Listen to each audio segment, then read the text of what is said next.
2020 can't get any worse. I got knocked out of the playoffs. Welcome to whatever this is, brought to you by Dub Street. Hey, only half of Dub Street is wallowing right now. I have an opportunity to avenge your loss. Yes, Julie. yes, and you must. Julie, you knocked me out of playoffs. Not cool. We did hope for this podcast just basically being 15 minutes of you and I trying to explain how much better we are than each other. But it's not going to work out that way. Because I'm clearly worse. Mm-hmm. Yeah, it happened. So that was that. Other big things that happened. Well, it was big things. Now we're down one layer deep into the playoffs. Yeah, we're in round 2. 4 remain. Who do we got left? We got Chris. Gregory, Gregory. which we're going to talk about in a nice detail. And then Julian. And me. And yourself. The Avenger. The Avenger. Assemble. Pittsburgh Botzer. Well, I guess Chris is also Pittsburgh Botzer, so I'm going to need a new name. Yeah, we'll figure that out. Okay. So let's talk about last week recap. Yeah. Peaks of the week. Peaks of the week. So our high score goes to Julie, who delivered Brandon the worst loss. Julie scored 153, Brandon scoring 118 for a loss of 35. And can I just say that if I would have lost to Anthony in week 11, then I wouldn't have been seeded 3rd. And if I played either Gregory or Nick, I would have beat them. And I would have been moving on in playoffs. So Brandon was actually petrified of playing Jenna. Yeah. So he was pretty elated when Julie took that seat from her, but then now he's just wishing that he had lost to Anthony despite his pride. Yeah, that was bad. Anywho, what else we got for Peaks of the Week? So we got our... Oh, I'm in this again. I know I am. Brandon gets to be in worst and best player. So Brandon, high spot, best player, Derrick Henry, scoring 38.5. The man is a giant. That's who a lot for a has, running like, back. super speed legs. It's amazing. Right. Hey, I actually wanted to draft him. Brandon drafted him 1 round before me. That was Not even 1 round, 1 pick. Yeah, 1 pick. I was going to draft Derrick Henry. Instead, I've drafted Clyde Edward-Helaire, and now I traded him. You don't even have. I don't even have him anymore. But now you've got the number 1 overall pick. So maybe it'll work out, hopefully. Worst player. So not the absolute worst in terms of points, but Derek Carr scored a whopping 0.6. Less than 1 point for a quarterback. And I'd just like to say that I was super excited to get Derek Carr all the way back, I think on like October 15th, I picked him up. He thought he made a big brain play. I thought when I was going to pick him up all the way back then that, look, this guy has put up a consistent like 20-some points most of the season. And week 12, who's he playing against? Atlanta. That game is just going to have points scored forever. And he's going to put me up like a nice 26-point game. And I'm going to crush my playoff opponent. It didn't work out. Not even a little bit. Was that the only... No, you would have lost for other reasons. Even if he had put up a sizable score, you still would have overcome a 35-point gap. You also made some bad bench plays. There was a way I could have overcome Julie there. If I would have played Taysom Hill as my quarterback, who I didn't have confidence that he'd do anything good 2 weeks in a row. I would have done that. And then the other thing that really messed me up was on Thanksgiving, I had both Washington football team's defense and I had Amari Cooper. And I was afraid that the Washington defense would shut down Cooper and they'd get points, but he wouldn't. And I was afraid Cooper all of a sudden would go ham and blow up my defense. Sounds like you overthought it. So I didn't play either of them because I didn't want to mess it up anywhere because I knew Julie was going to be bringing out the big guns. And if I would have just played Amari, because I had the Giants defense instead, and that worked out well. But if I would have played Amari and Taysom Hill, I would have taken the win. Our also worst players come down to a couple really bad defense choices. Yeah. Brian picked the Colts. Which got a -3. This isn't Brian's fault. The Colts are an amazing defense. They're the number 1 defense on the season. You have to play them. That's just like a little blip right there. Aren't they playing a bad team too? Yeah, Jenna paid someone off. I'm sorry. Like, there's nothing you could do there, Brian. Also bad was Gregory's choice of the Browns defense, which is kind of amazing because the Browns were a high player of the week last week. And 0 points to defense helped lead to a very, very close game. So let's get into some details about the Gregory-Nick matchup. Oh, my goodness. So if you want to talk about defenses, like, the Ravens' defense is phenomenal. And going into Wednesday, because that's a normal football day, Nick needed to put up some number of points against Gregory in order to catch him. And he was doing this through Deontay Johnson, DJ.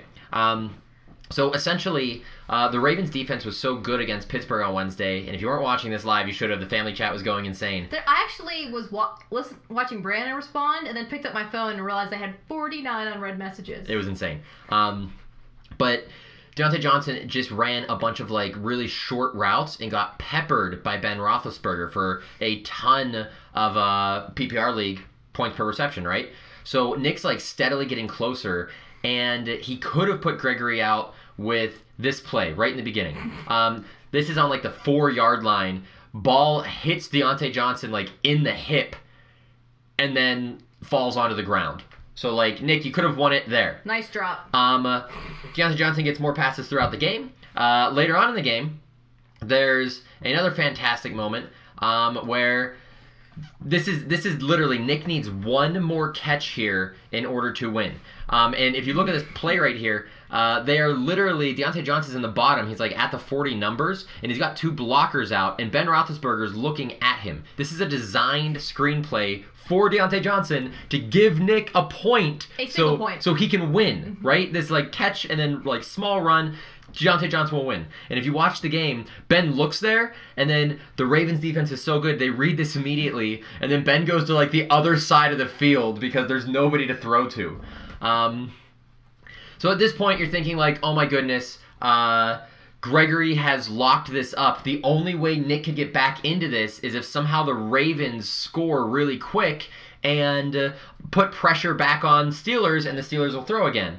Which they did. McSorley threw a... Yeah, McSorley. Trace McSorley. Where's he coming from? Penn State. We watched a game. He ends up throwing a 71-yard touchdown, Marquise Hollywood Brown, and it's oh, Gregory, no, Nick has life again.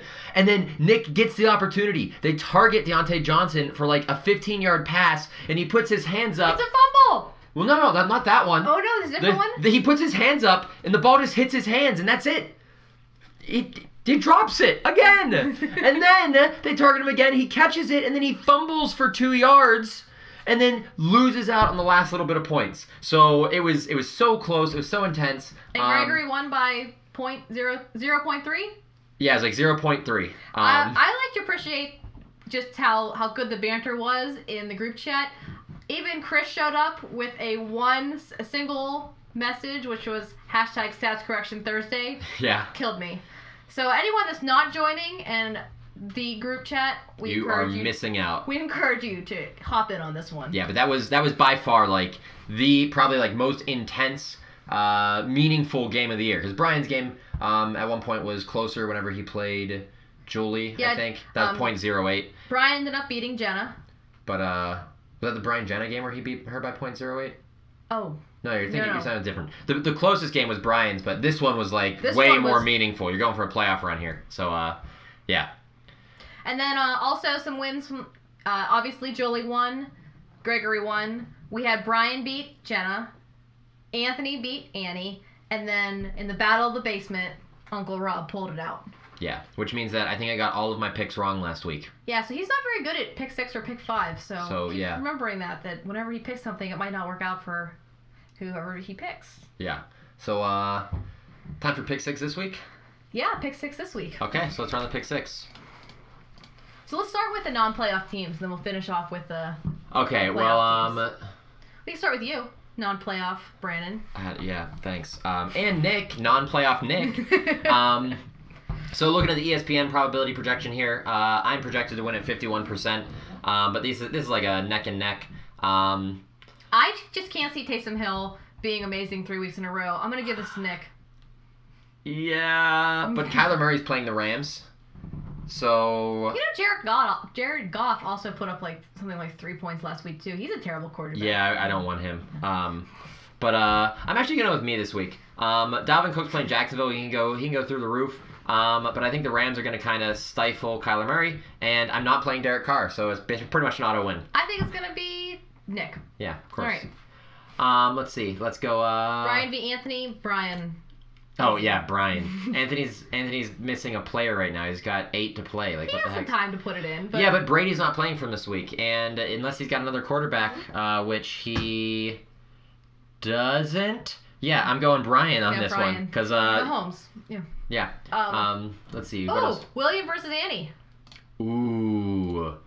Let's see here. Oh, this is a 50-50 toss-up. I think William's tremendous at losing. I'm gonna pick Annie. Oh yeah, you know what? William is tremendous at losing. He is he is the basement now, right? He loses games that he shouldn't lose. Like he loses games that, like, by all projection he's gonna win, and then like just tanks it in the end. It's happened a bunch. He lost to me when he shouldn't have lost. Like, yeah. I beat William and I should not have. Yeah. Yeah, I'm going Annie on this one. Sorry, Will. Like, you're not winning this game. And Rob is playing Jenna. Oh, this is a Jenna victory. Yeah, sorry, Rob. This is a Jenna victory. I'm a fan, but Jenna's much better. Yeah. All right, so into playoff projections. The playoff projections. Okay. We've got Gregory v. Chris. Pepperoni and sausage versus Walking Wounded. Yep. What do you think is going to happen here? Well, so right now Gregory's missing a defense, but defenses are pretty easy to slot in. He has the Rams defense on his bench, and then Detroit's defense on his bench, so he can sub in either. I would recommend that Detroit's defense over the Rams defense because they're playing Arizona. That's just me. But I think once he adds that player right in there, I mean, it's going to be close. It's pretty much neck and neck. I think it's gonna be Gregory. I just don't think Chris's team is as strong as his record lets on. You know what? I think Chris actually has some really bad matchups too. Deshaun Watson's playing Indianapolis, who, despite what happened to Brian this week, they've got a great defense. Let's see. Gregory's got... Well, it's really going to matter down to Clyde Edwards-Helaire, that trade he made. If that trade pans out well for him and Helaire puts up 10, 15 points... They're playing Denver. Denver's trash. Yeah. So he could put up those points, and then I think Gregory's going to get the win. But I think the physical football game to watch is going to be the Houston versus Indy game, because Gregory's got Nyheim Hines in that, and Chris has got Deshaun Watson in it. And Gregory's got David Johnson in it as a Houston running back. So that will be the game to watch this week in terms of what those two are looking at, because I think that'll make or break it. Oh, and Gregory's got Blankenship from Indianapolis. The Battleship. So, who am I picking? Who are you picking? I picked Gregory. You picked Gregory? Yeah. Yeah, I'm going Gregory too. All I think Gregory can pull it out. I think he's got it. So I'm going to have to vote for myself in the Julie versus Amanda matchup. Yeah, I mean, you have to. The hard part about your matchup is, and this is like our side of the bracket here, my team, your team, Julie's team, we're all based off of big smash plays during the week where you're scoring 140, 150, 160 points. So, I feel that whoever's going to win this isn't going to win it by a few, the Gregory Nick game. I feel like whoever's going to win this is going to put up 160. And if you want to win, you should be shooting for that. If you look in the flex position, Julie's playing D. Booker, who actually is coming in place of Josh Jacobs, who was injured. Yeah, that was one of her starting running backs. Josh Jacobs last week put up about 17 points, and even his projection is projecting that he'll play as well as Josh Jacobs. I just don't see that happening. So I don't think her flex is going to be that strong. And because I traded Clyde Helaire, but don't have CMC back in, I'm playing a player I actually haven't played yet, which is Sterling Shepard. He has a decent floor, but he's not an exceptional player. Yeah, he's not bad. His average points are 12. I think you'll be fine with him. The real thing, it's going to come down to Booker. The good thing that Booker is as a running back is they're playing the Jets. So, and if for whatever reason, maybe the Raiders feel that Derek Carr is a terrible quarterback and should be shunned from the rest of the world for all of eternity, for no reason, maybe they're going to put more of the game onto Booker's hands and say, carry this ball and run it in. And similarly, I'm playing Sterling Shepard, who's going up against one of the worst pass-off defenses, Seattle. They so are I'm feeling so like good. Sterling Shepard's so a pretty good choice. Yeah, so it's... My thing I read every week says that David Montgomery is start of the week, so I'm hopeful that he'll pull a good. I don't trust David Montgomery. I'm still going with David Montgomery put up 25 points last week. That's the only good thing he's done all year. And he's pretty consistently decent. Looking at his year, he put up 25 last week, 21 in week 2, and then he doesn't have anything higher than 15 except week 5, where he put up 18. So he's pretty mad. He's consistent. He's mad. I wouldn't want him ever on my team if I'm trying to play for a championship. But luckily, if you get through this week, you got CMC. I'm going with Amanda, though. The real thing that I think is going to carry you on this is Russell Wilson and Lockett, like it has been all year. They're playing the Giants this week. I think Russell's going to eat them up, and I think you're going to get 30 points out of Russ, and I think you're going to get 28 out of Lockett, and I think that's going to be it. Well, I'm excited to see who's going to make it to the big showdown. Who's going to get to the Vinnie hey, pie? Really good opportunity for 8 different winners. We got Gregory, myself, and Julie. Only Chris is the lone. Yeah, as long as Gregory repeater. beats Chris, we will have an 8th new champion in this family league. Which, in my opinion, is the most important part. Yes. Even more important than me winning. Yes, nobody's allowed to get 2 until I get 2. That is the most important thing. Remember that. It's interesting to see who will break that, and I'm hopeful it's not Chris. Yeah, I hope it's me. So, but yes, that's all we got this week, right? Yeah, that's what we got this week. Keep being active on the group chat. It's been fun. Yeah. So adios, everybody, and we'll see you next week. Best of luck. I thought that flowed pretty good. How long was it? One of our shorter?